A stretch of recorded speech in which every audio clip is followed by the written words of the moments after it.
Hello hello, நான் பேசுறது கேக்குதா? நான் பேசுறது நல்லா கேக்குதா? ஏன்னா காலையில நான் பேசும்போது நான் பேசுறதே ஒரு 2 செகண்டுக்கு அப்புறம் தான் எனக்கே கேட்டுச்சு. Hello hello hello hello hello, கேக்குதா? இல்ல காலையில நான் பேசும்போது நான் பேசுறதே எனக்கே ஒரு 2 செகண்ட் கழிச்சு தான் கேட்டுட்டு இருந்தது. அதனால கொஞ்சம் கன்ஃபியூஸ் ஆயிட்டேன்.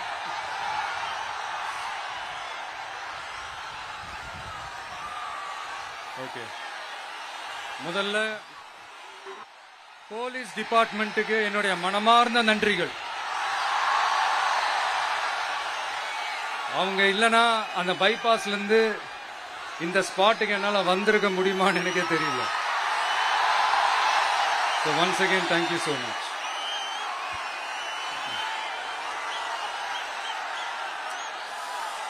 கரூர் அமராவதி ஆத்தங்கரையில இருக்கிற ஒரு ஊரு. அது மட்டும் இல்ல, இங்க ரொம்ப முக்கியமான டெக்ஸ்டைல் மார்க்கெட் ரொம்ப ஃபேமஸ், எல்லாருக்குமே தெரிஞ்ச ஒரு விஷயம் தான். அந்த மாதிரி கரூரை பத்தி பெருமையா சொல்லிக்கிறதுக்கு நிறைய விஷயங்கள் இருக்கு. அதுல எந்த மாற்று கருத்துமே கிடையாது. ஆனா இப்ப ரீசன்ட் டைம்ல பாத்தீங்கன்னா இந்தியாவிலேயே கரூர் அப்படின்னு சொன்னாலே ஒரே ஒரு பேர் தான் ரொம்ப ஃபேமஸா ஜொலிக்குது. அதுக்கு யார் காரணம்?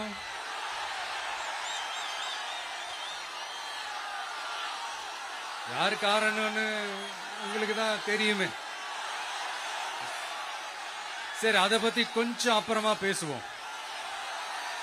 இப்ப நம்ம கரூர் மாவட்டத்தில் இந்த வாக்குறுதிகள்லாம் கொடுத்தாங்கல்ல, அது செய்வோம் இது செய்வோம் எல்லாம் சொன்னாங்கல்ல, அது ஒரு சின்ன லிஸ்ட் தான். அதை ஃபர்ஸ்ட் பார்த்துடலாம்.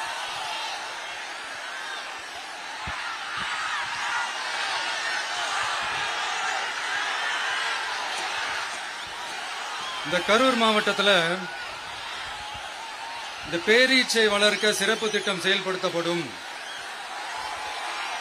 இத்திட்டத்தின்படி பேரீச்சை வளர்க்க நிதி உதவி வழங்கப்படும். வாக்குறுதி நம்பர் 81.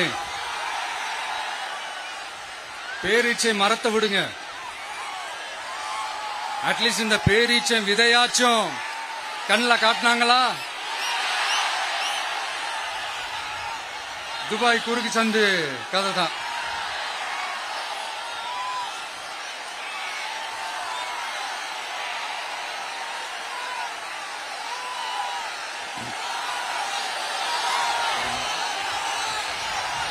போறீங்களா?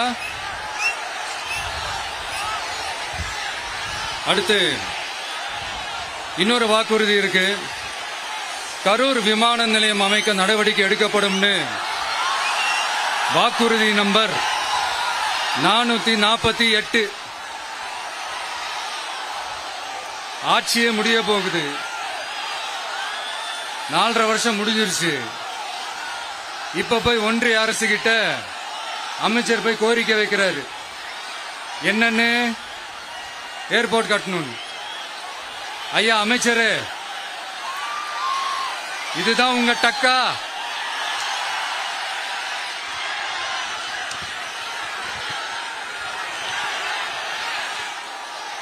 கரூர்ல விமான நிலையம் வந்தா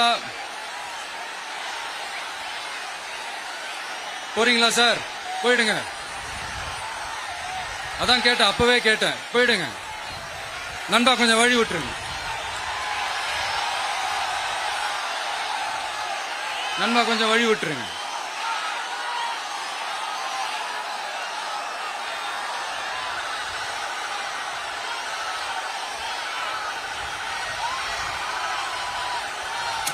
கொஞ்சம் கொஞ்சம் வழி விட்டுருங்க.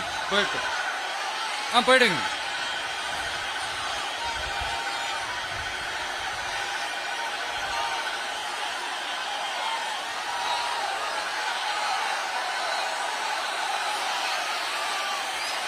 Super super super.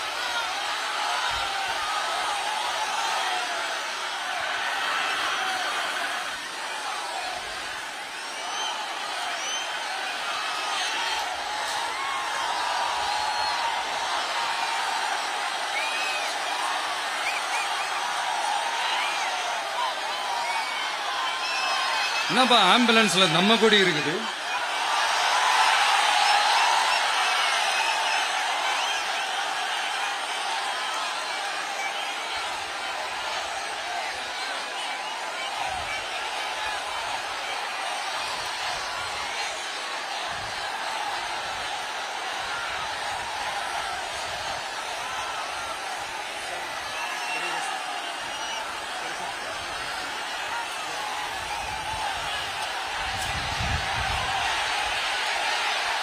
என்னாச்சு?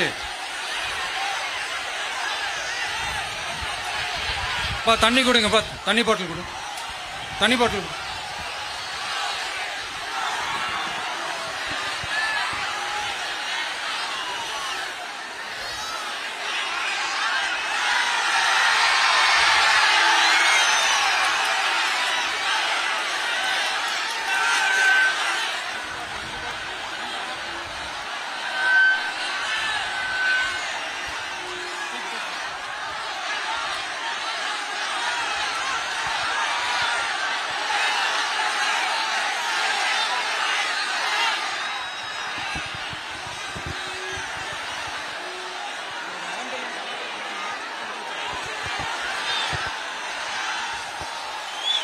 ஜெகதீஷ், உடனே ஒரு ஆம்புலன்ஸ் கூப்பிட்டுருப்பா.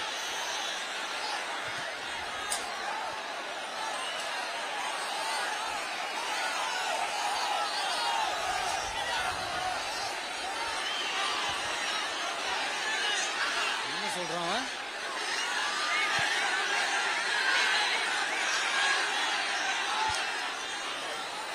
क्राउड वॉश हो गया सर, 5 मिनट थोड़ा स्पीच होल्ड करिए। माइक चेक, माइक चेक,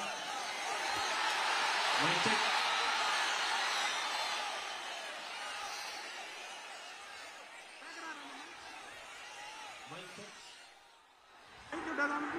வருதா? எப்படி போறது?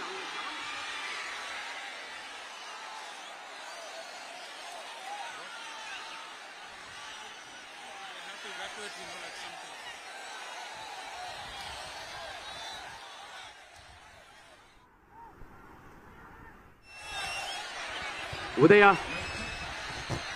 தண்ணி பாட்டில், வாட்டர் பாட்டில்.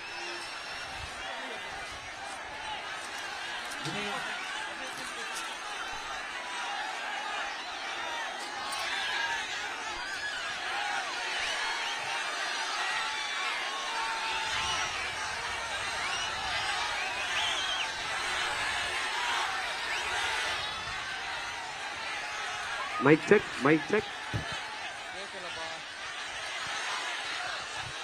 என்னப்பா?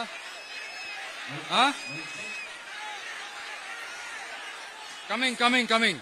ஆம்புலன்ஸ் வருது வருது வருது.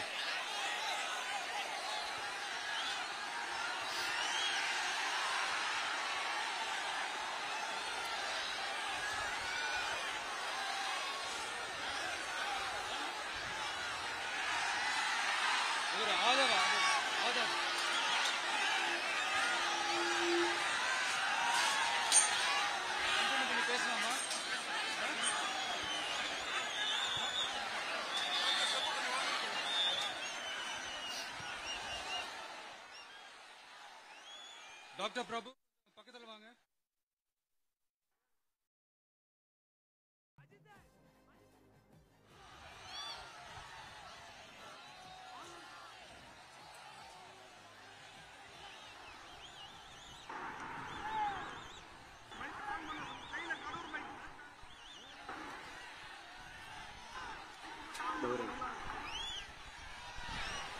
மைக் ஆன் பண்ணுங்க.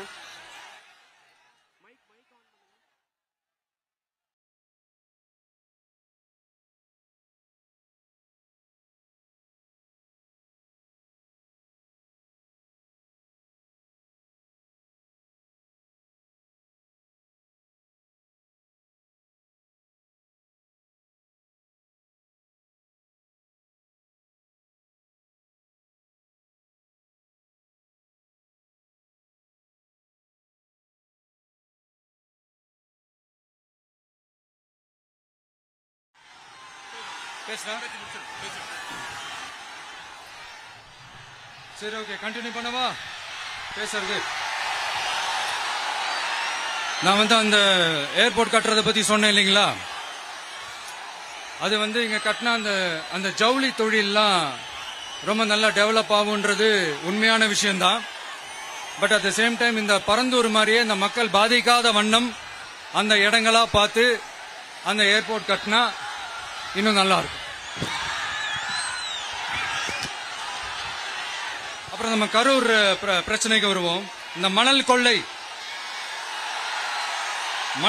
தாங்க கரூரோட தீராத தலைவலி. மணல் கொள்ளை கரூரை வறண்ட மாவட்டமாக்கிட்டது மட்டும் இல்லாம சட்டவிரோத கல் குவாரிகள் கரூரின் கனிம வளத்தை அழிச்சுக்கிட்டு இருக்கு. இதுக்கு காரணம் யாரு? சிஎம் சார்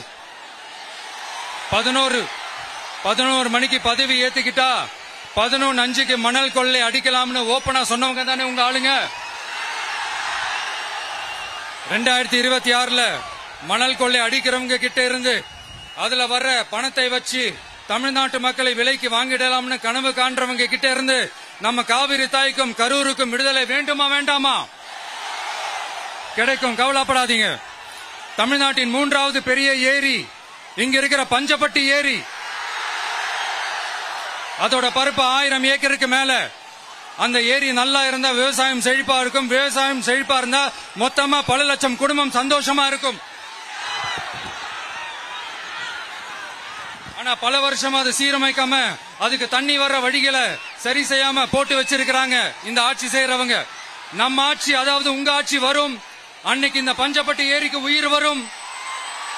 உங்க முகத்தில் நிம்மதி சந்தோஷம் எல்லாம் திரும்ப வரும். ஜவுளி தொழில் கரூர் நகரை வளர்த்தெடுக்குது. இருந்தாலும் மக்கள் பாதிக்காத வண்ணம் ஜவுளி தொழிற்சாலைகள் இருந்து வெளியேறிய கழிவுகளை சுத்திகரிக்க அறிவியல் பூர்வமான நடவடிக்கைகள் எந்த அரசும் எடுக்கவே இல்லை என்ற கவலை மக்கள் கிட்ட இருக்கு. இதை தீர்க்கக்கூடிய பிரச்சனைகள் எல்லாம் அலசி ஆராய்ந்து உண்மையாகவே நாம அவற்றை முன்னெடுப்போம். இப்ப நான் ஒரு விஷயத்தை பத்தி முன்னாடியே பேசலாம்னு சொன்னேன்ல, இப்ப அந்த விஷயத்துக்கு வருவோம். இப்போ கரூர்ல வழி விட்டுருங்க அகைன். அப்ப நம்ம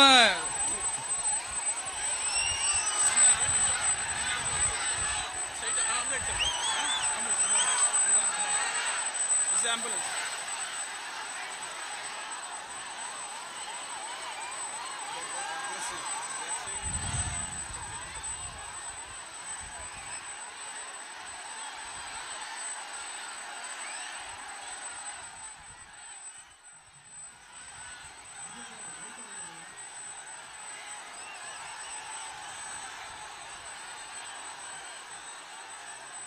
கொஞ்சம் வழி விட்டுருங்க நண்பா, ப்ளீஸ் ப்ளீஸ் ப்ளீஸ், கொஞ்சம் வழி விட்டுருங்க.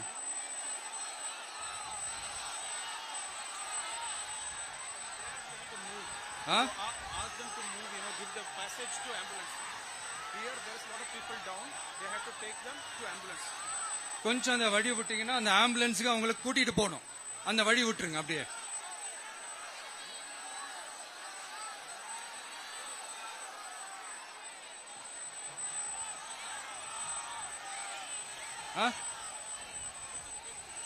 ஓகே.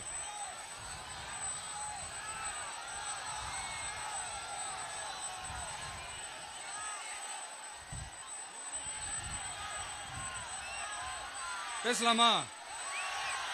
கண்டினியூ பண்ணலாமா?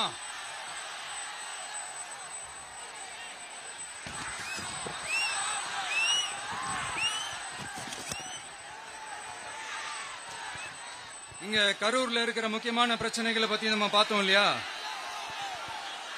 இன்னொரு முக்கியமான பிரச்சனைக்கு காரணமா இருக்கிற ஒருத்தரை பத்தி நம்ம பேசாம போனா நல்லாவா இருக்கும்? கரூர் வரைக்கும் வந்துட்டு அவரை பத்தி பேசாம போனா நல்லா இருக்குமா? நல்லா இருக்காதுல. எதுக்கு சுத்தி வளைச்சுக்கிட்டு ஸ்ட்ரைட்டா விஷயத்துக்கே வருவோம்.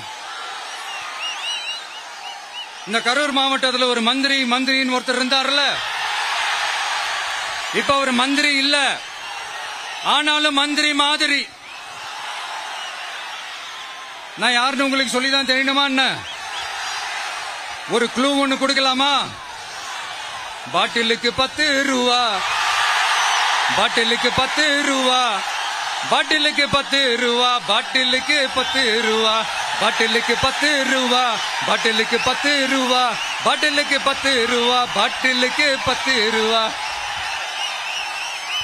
இப்ப ரீசெண்டா கரூர்ல ஒரு விழா ஒண்ணு நடத்தினாங்களே, அது என்னப்பா 30 பேர் விழாவா? 30 விழா, சாரிப்பா கன்ஃபியூஸ் ஆயிட்டேன். அந்த விழாவில் மாண்புமிகு சிஎம் அவர்கள் இந்த மாஜி மந்திரியை பத்தி உச்சி மேல தூக்கி வச்சு மெச்சினதெல்லாம் நம்ம காதால கேட்டோம் இல்லையா? இதே சிஎம் அவர்கள் இதே கரூருக்கு வந்தப்போ, எதிர்கட்சியா இருந்தப்போ, அந்த மாஜி மந்திரியை பத்தி என்னெல்லாம் சொன்னாரு, என்னெல்லாம் கேட்டாரு. ஐயா ஃபேக்ட் செக் நண்பர்களே, இதெல்லாம் நீங்க பெருசா ரிசர்ச் பண்ணணும்னு அவசியமே இல்ல. யூடியூப் ஓபன் பண்ணி பாருங்க, தெரிச்சிருவீங்க, மிரண்டுருவீங்க. இந்த திமுகவுக்கு இந்த மாஜி மந்திரி இப்ப என்னவா இருக்கிறாரு அப்படின்னு மக்கள் பேசிக்கிறாங்க தெரியுமா? இந்த திமுக குடும்பத்துக்கு ஊழல் பண்ற பணத்தை எல்லாம் 24x7 டெலிவரி பண்ற ஒரு ஏடிஎம் மெஷினா இருக்கிறாராம் அப்படின்னு நான் சொல்லுங்க, ஊருக்குள்ள பேசிக்கிறாங்க. சரி, இங்க ஓகே. இன்னொரு முக்கியமான விஷயம், இங்க போலீஸ் பாதுகாப்புலாம் இருக்கா இல்லையா? போலீஸோட கைகள்லாம் கட்டப்பட்டிருக்குன்னு நினைக்கிறேன். போலீசார் மக்கள் தான் சார் எஜமானர்கள். மக்களுக்காக மட்டும்தான் பயப்படணும், வேற யாருக்காகவும் பயப்படணும்னு அவசியமே கிடையாது. இன்னும் 6 மாசம்தான். ஆட்சி மாறும், காட்சி மாறும், அதிகாரம் கை மாறும்.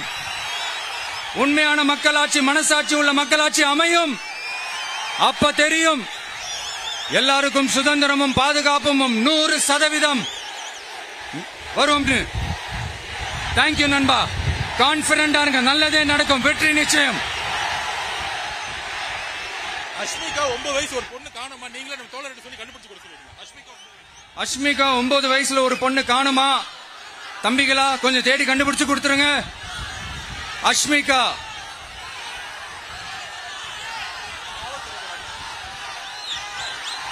police sir, please sir, please help sir, please. Thank you nanam, thank you, see you all, thank you. Confident ஆருங்க, நல்லதே நடக்கும், வெற்றி நிச்சயம். மீண்டும் சந்திக்கும் வரை நன்றி, வணக்கம்.